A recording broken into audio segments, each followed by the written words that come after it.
the polished oak table, my heart pounding as I watched the family lawyer shuffle through papers. The old office smelled faintly of leather and lavender, sunlight streaming through tall windows, making the whole scene feel deceptively peaceful. My fingers clutched the hem of my blouse, nerves coiling tightly inside my stomach. Across from me, my father, John Peterson, sat with arrogant confidence radiating from every pore. Beside him, my mother Carol mirrored his smugness, her eyes cold and detached. Their hostility crackled through the silence, thickening the air. The lawyer, Mr. Hastings, cleared his throat, adjusting his glasses. "We're gathered here today to discuss the will and testament of the late Margaret Peterson." My father leaned forward, a mocking sneer curving his lips as he interrupted loudly, "Let's save some time.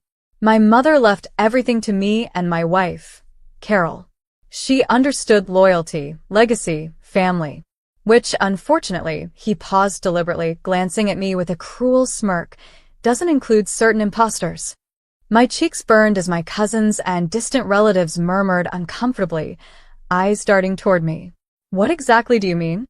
Mr. Hastings asked calmly, though he clearly knew the answer. Dad's smirk widened, making me tremble with suppressed anger and hurt. "Isn't it obvious? She's not even my real daughter," he said loudly, his voice echoing against the room's high ceilings. "An unfortunate mistake we tolerated for far too long. She gets nothing." My mother nodded firmly in agreement, her expression stony, devoid of maternal warmth. "It's time the truth came out," she said icily. I drew a shaky breath, fury and sadness swirling inside me. But instead of breaking, I met their eyes steadily, forcing my voice to remain calm. "Will you still say that after what's coming tomorrow?" Confusion flickered across Dad's arrogant expression, quickly replaced by irritation. "Spare us the dramatics," he scoffed, waving dismissively. "There's nothing you could possibly say or do to change your circumstances." I didn't argue, didn't try to explain. Instead, I turned gracefully to Mr. Hastings. "Please continue." A flicker of something like respect passed over his face as he nodded, resuming his reading. "Mrs. Margaret Peterson's wishes are explicitly detailed here. To my son, John Peterson, I leave the estate at Maple Grove and the majority share of Peterson Enterprises. To Carol Peterson, I leave the summer house in the Hamptons. And," Mr. Hastings paused significantly, eyes flicking up to meet mine with quiet reassurance, "to my beloved granddaughter, Sophie Peterson." Dad snorted bitterly. "Beloved granddaughter," he mocked sarcastically under his breath, provoking more uncomfortable shifting among the others. Mr. Hastings raised his voice firmly over my father's interruption. "To Sophie Peterson, I leave the envelope I entrusted to her personally last week, containing my sincerest wishes and instructions." My father's mocking sneer faltered, his eyes narrowing with suspicion. He clearly had known about any envelope. "What envelope?" he demanded sharply. Without breaking my gaze from Mr. Hastings, I felt a surge of courage. "You'll find out tomorrow," I replied softly but firmly. The room buzzed quietly with whispers and speculation. Dad shot a glare in my direction, irritation now mixing visibly with worry, as uncertainty gnawed at his arrogant facade. Even my mother's composed mask cracked slightly, betraying a hint of anxiety. I nodded politely at Mr. Hastings. "Thank you," I said simply, turning to leave. Outside, in the crisp autumn air, I paused to steady my trembling legs, breathing deeply. I knew tomorrow everything would change. The envelope contained more than mere words. It held secrets powerful enough to shift the foundations of our family forever. But despite their cruelty, I wouldn't wield those secrets harshly. No, my revenge wouldn't be bitter or cruel. It would simply reveal truth and offer redemption, two things desperately needed. The faint sound of footsteps approached behind me. I turned, startled, to find my younger cousin Emily hesitating shyly. "Sophie? Are you all right?" I smiled gently, touched by her sincere concern. "I will be, Emily," I reassured her softly. "After tomorrow, everything will finally make sense." Emily's eyes widened, but she didn't press. She just nodded quietly, reaching out briefly to squeeze my hand. Whatever happens, we're family. Yes, I whispered, heart aching with gratitude. Real family. As Emily retreated back inside, I squared my shoulders, feeling a strange but welcome peace. Tomorrow would bring upheaval, pain, and revelations, but it would also bring healing. After years of humiliation, neglect, and emotional cruelty, tomorrow would finally bring justice. Not harsh, but honest and pure. And I was ready for it. Sleep was elusive that night. Dreams tangled with flashes of past hurts, my father's cold eyes, my mother's indifferent dismissal, and the biting humiliation I'd endured for years. Each painful memory strengthened my resolve. Morning couldn't come soon enough. Sunrise broke softly, golden rays spilling gently across my small, cozy bedroom.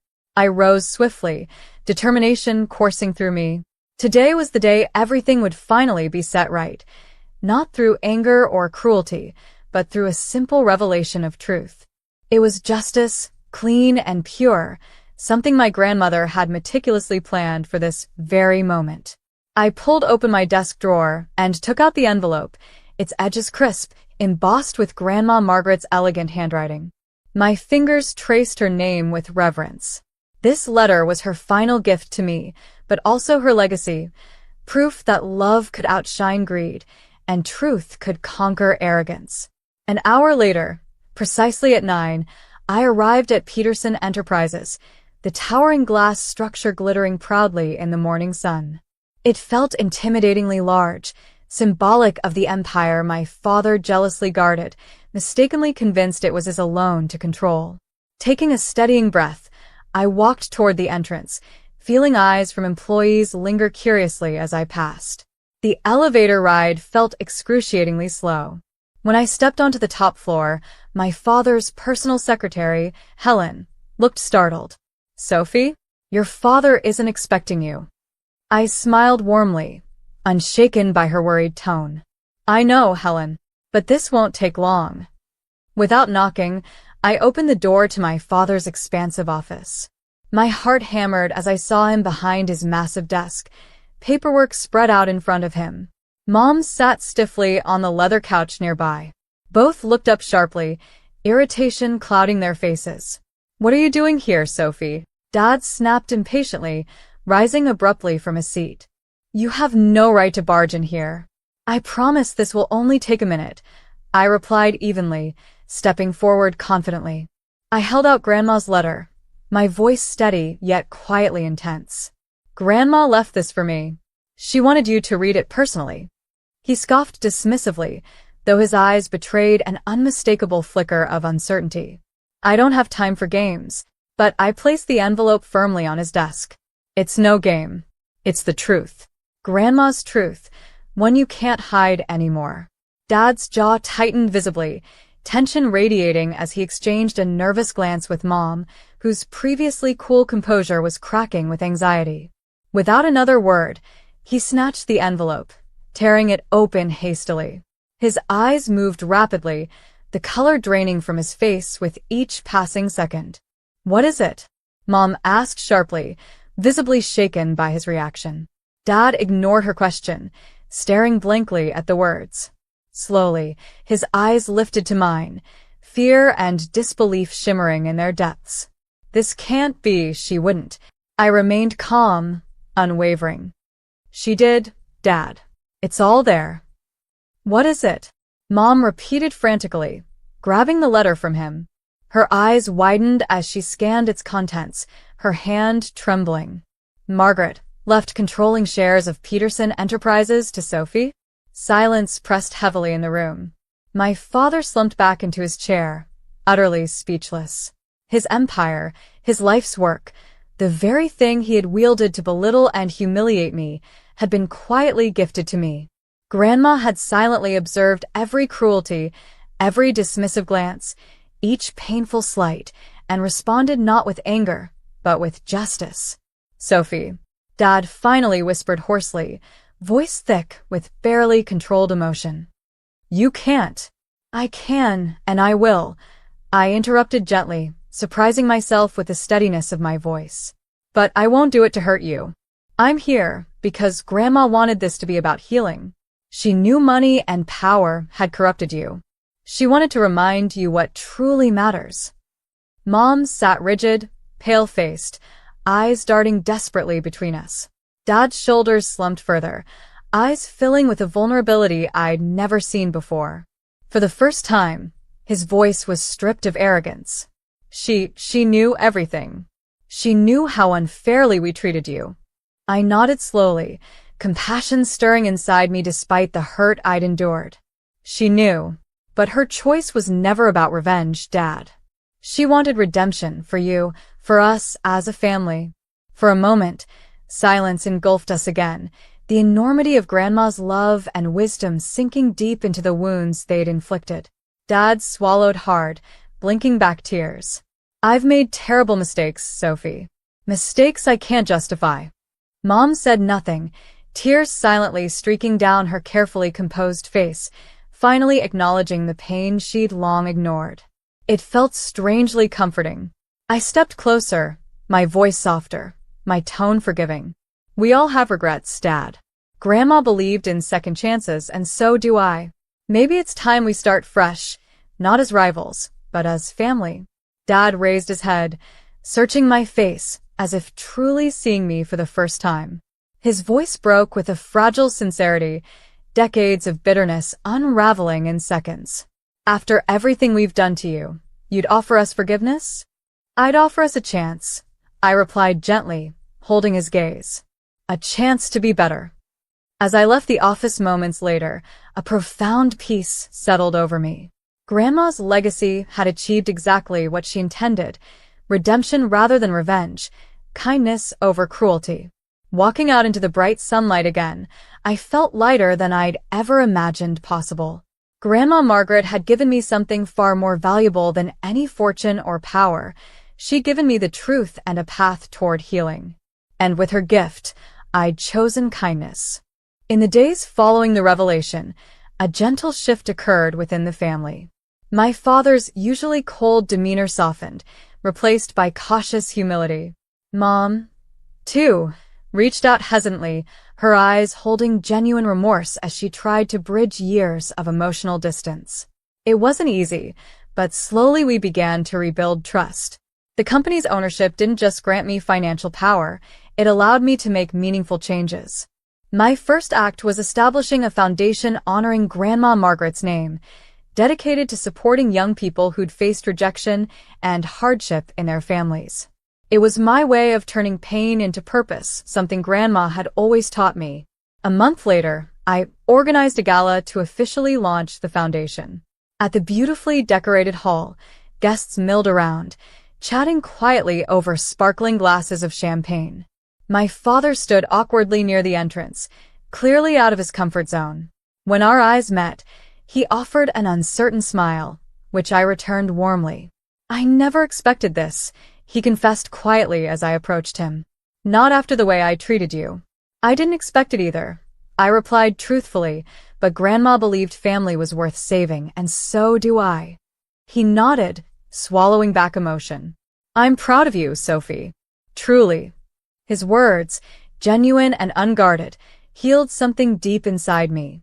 Mom joined us moments later, holding my father's arm gently.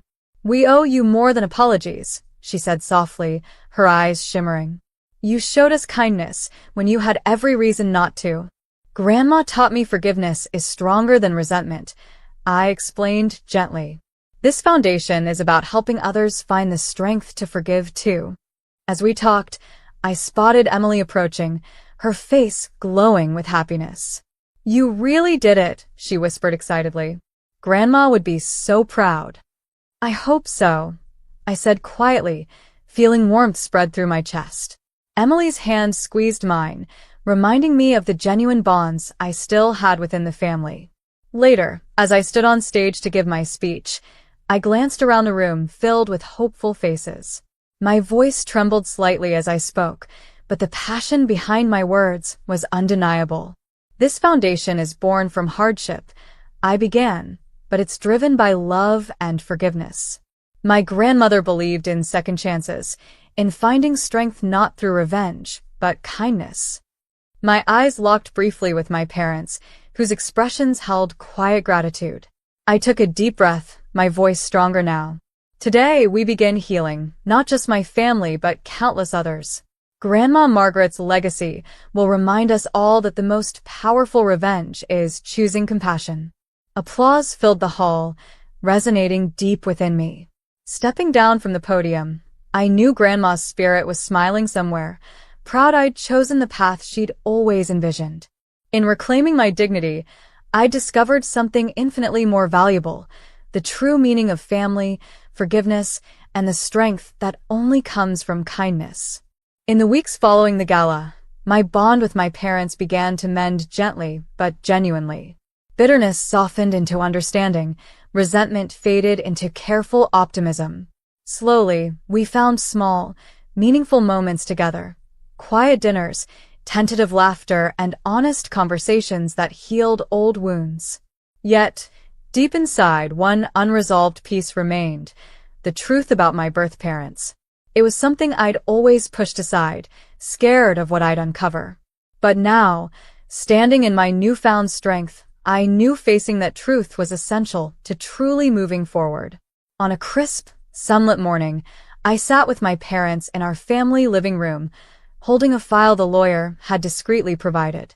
My father glanced nervously at the papers. "You don't have to do this, Sophie. We made terrible mistakes, but it doesn't change that you're our daughter." "I know," I reassured gently, "but I need to understand who I am completely." Mom reached out, softly squeezing my hand. "Whatever you discover, we're here with you. We want to do better by you now." Their sincerity eased the ache inside me, giving me courage. Opening the file, I skimmed carefully through the pages. My breath hitched at the details within. My biological mother, a struggling young woman named Anna, had passed away shortly after my birth. She'd left behind only a photograph, her smiling eyes remarkably similar to mine.